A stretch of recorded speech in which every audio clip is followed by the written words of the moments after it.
Welcome back to Clarity Farms. This is Tyler Barnett. And Hannah Maxwell. And today we're going to be taking you through our breeding operations and kind of the things that we do while we breed our Nigerian dwarf goats, and just some other information before you breed that you should probably know. So there's a lot of things that you need to know before you even start breeding your goats. So your females need to have their first heat, and then you can breed them afterwards. Yeah, so you want to wait until your females have had their first heat. Wait, Okay. I laughed because I didn't like the way I said it. Okay, get over here then. No, You're barely out of the film. I know, but I'm thinking Say it again. Okay, so there's a lot of things that you need to know before you even start breeding your goats. Yeah, your females need to have their first heat before breeding them, and this can typically happen between 3 to 8 months. This can depend on a lot of different things. We have Nigerian dwarf goats, and with the smaller goats, it can even range. So we've had some females that go into heat early, and some females that take all the way to 8 months. It really just depends on your goat, and it can be different if you have a larger size goat versus we have a very, and it's a dwarf goat, so it's a smaller size of goat. So it really just depends. Okay, so we're now in the pen that we call the kitty. You can see we got some goats in here right now. We call it the kitty because this is kind of where we plan to put all of our babies, especially after this breeding season, because we should have quite a few of them. And she'll kind of go through the fencing and we'll kind of explain some more. So we have some chicken wire on the outside, and then we also have cattle panels and woven wire. And honestly, we did all this kind of because we had no clue what we were doing. And there used to be chickens in the pen as well. And so that's kind of why the chicken wire is here, because goats are very social creatures, and we only had a male and a female because we weren't really planning on getting goats, and we went to a auction, or I guess a swap meet is what you would call it. This was the first goat. We got goats way before we were probably ready. This was Cookie. So this is Cookie. She's the female. And then this is the baby. This is the baby. She's not really a baby anymore, but she is so small. But yeah, so our male got to Cookie way before he should have, and luckily she was far enough along in her maturity that it didn't cause a problem.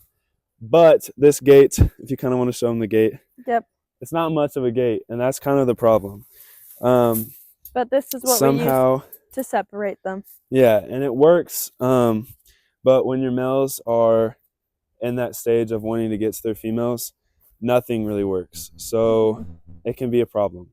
Yeah. Luckily, it wasn't for us, but one gate separating a male and a female in a lot of instances is not good and leads to problems or just pregnancies before planned pregnancies, I guess.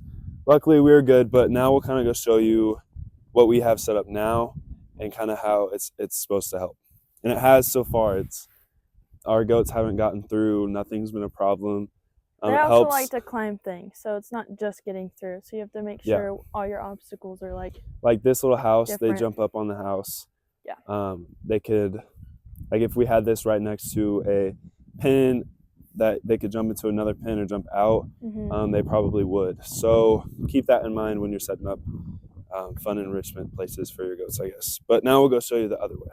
So now we're actually standing in the run. You can see there's this big gate, and then behind me, it's really just this like alleyway.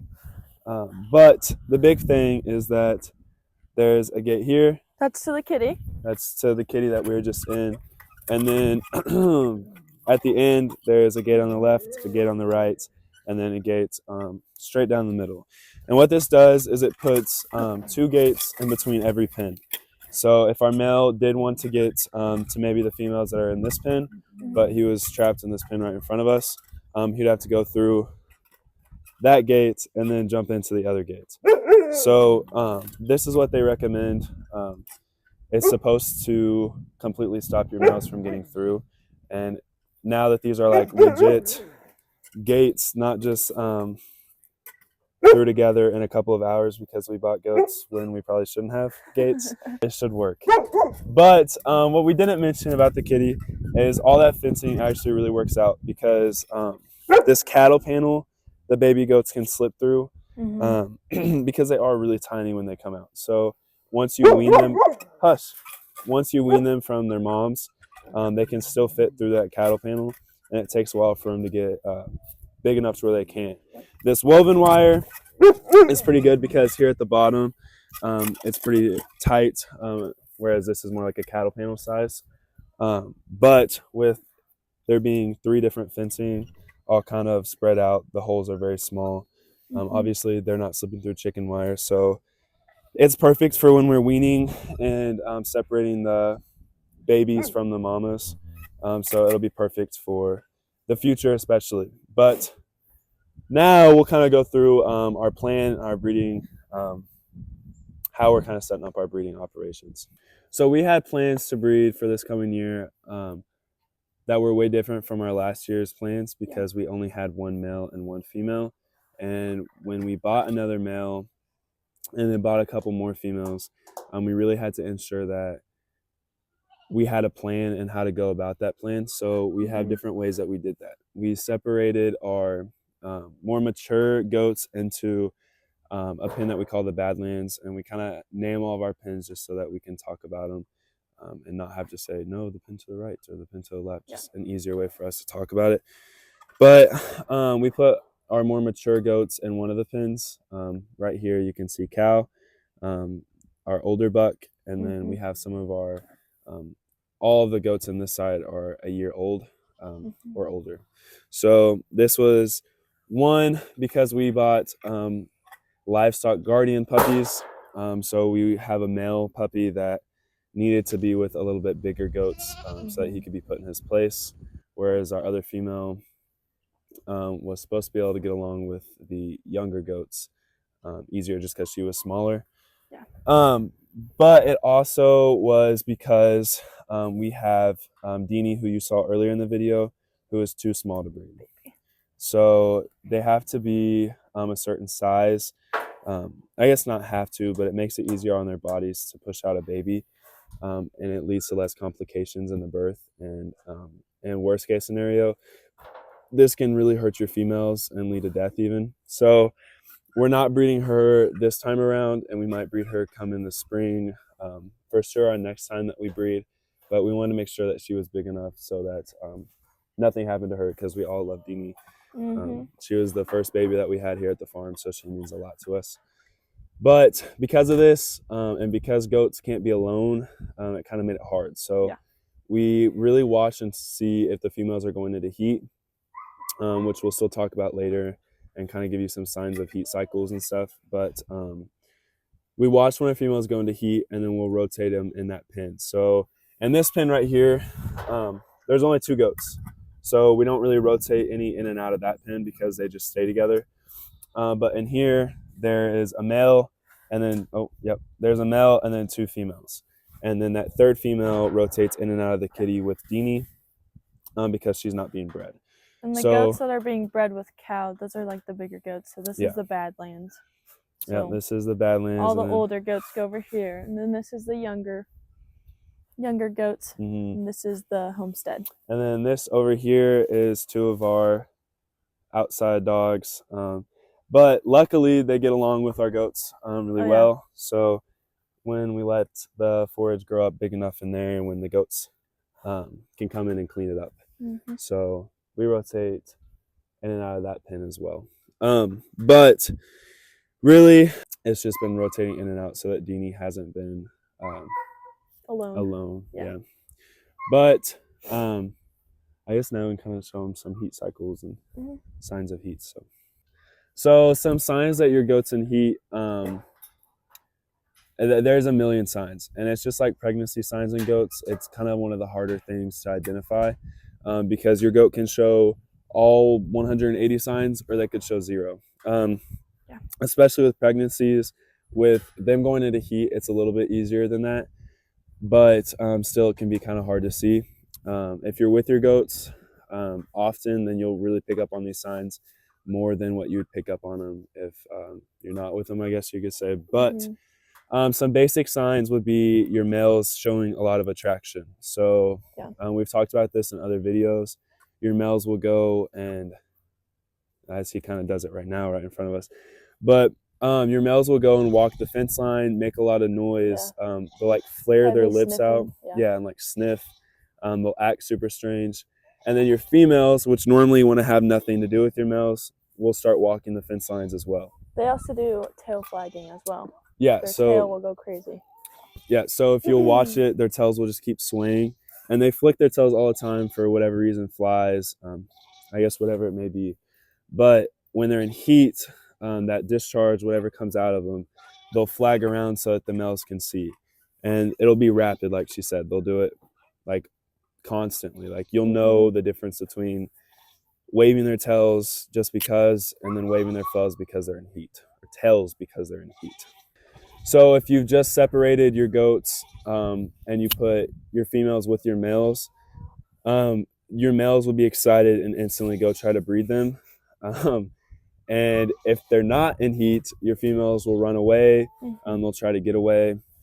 But if they're in heat, it's They'll called stay stationary around, yeah. breeding. Yeah, they'll just kind of stay there and let it happen. So that's a big telltale. And then some of your easier to identify signs are stringy cream coming out of them. I'm trying to think what else. Oh, if your males have bred them, you'll see the evidence that they bred them on their backside and stuff. So those are kind of the more easy signs to see. But typically, goats go into heat every 17 to 28 days. So as long as you leave them, in the pen with a male for, we like at least 3 months, and we'll even go until like 2 months before they're having babies, just to kind of let our males be a little more satisfied and have that fun in that time of year because they are separated for so long. But they go into heat every 17 to 28 days. We leave them in there. I suggest to leave them in there for at least 3 months so that you know they have not skipped any heat cycles. Yeah. 2 months if you're kind of being risky, because 2 months should guarantee it, but I'd recommend 3, I guess. And so right now we have Wait, have they met Cruella? Yeah. They have? That's when we did the video. Oh, I didn't know if they did or not. Okay. So this is Corella, which, like she just kind of said, if you watch any of our other videos, she's new. She is our newest goat. And then that back there is Cal. He's our first male. And then Latte is in here right now. And then Cookie, which you met earlier in the video, she's also with Cal. And then over here, Bucky, which we kind of said earlier, and then Coco are over here with Bucky. They're together. So that's our breeding plan as of now. And it takes 140 days to 155 days for a goat to have babies, their gestation period. If you have a larger goat, it'll take longer, like on the longer side of that. For us, we have Nigerian dwarf goats, so it'll be on the shorter side.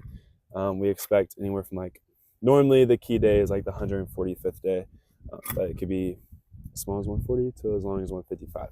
Anything above 155, you need to go see a vet and make sure there's no complications with that pregnancy. So, anything else? I think that's all. I think that's all. Currently, we're fixing up a barn. Baby goats and goats in general are very hardy animals. There's not a lot you have to do with them. But baby goats are very susceptible to the cold. That's the only thing. With them, they'll get too cold to eat. We actually lost one because she had some other complications last year. But she was the runt. Yeah, she had a lot of problems. But she got too cold and ended up nursing. And she got so cold that it led to brain damage, and she ended up actually passing away. But we're fixing up a barn so that doesn't happen again, and that they have their own stalls. And as long as they're out of the wind, they don't need anything too fancy. They don't need a barn, just something that they can get out of the wind, kind of out of the cold, out of the rain. Goats hate water, so as long as they're out of the rain. So just make sure they have a shelter. You don't want your males in there with the babies, just because they could get hurt. The males get territorial over their women, so I don't know. That could pose a threat, but really goats are pretty social animals, so it's not a huge problem. But you just don't want your males trying to breed your females still. You don't want them around the birthing. Just take them out of the picture because they don't need to be there. Trying to think, anything else? I feel like I keep thinking of information afterwards. It's kind of a weird video. I'm just talking a lot.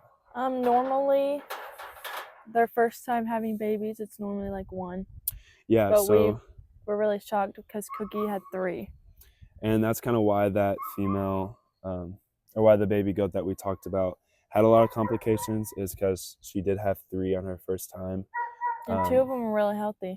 Yeah, Deanie That's was what one of Deanie those, was, and and then then we had a male that we sold. we actually traded for Oh yeah, we Miss traded Corella for over Corella. here. Yeah. So they normally just have 1. They can have up to 4. The world record's like 7, but that's like crazy Very rare. rare. Yeah. But 4 is pretty normal. 3 is normal. 2 is super normal.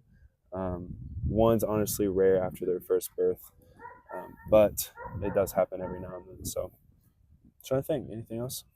I think that's all. I think that's all too. So thanks for watching the video. If you have any questions, let us know, and we'll try to get back to you and even make a video on that said question. But Clarity Farms out.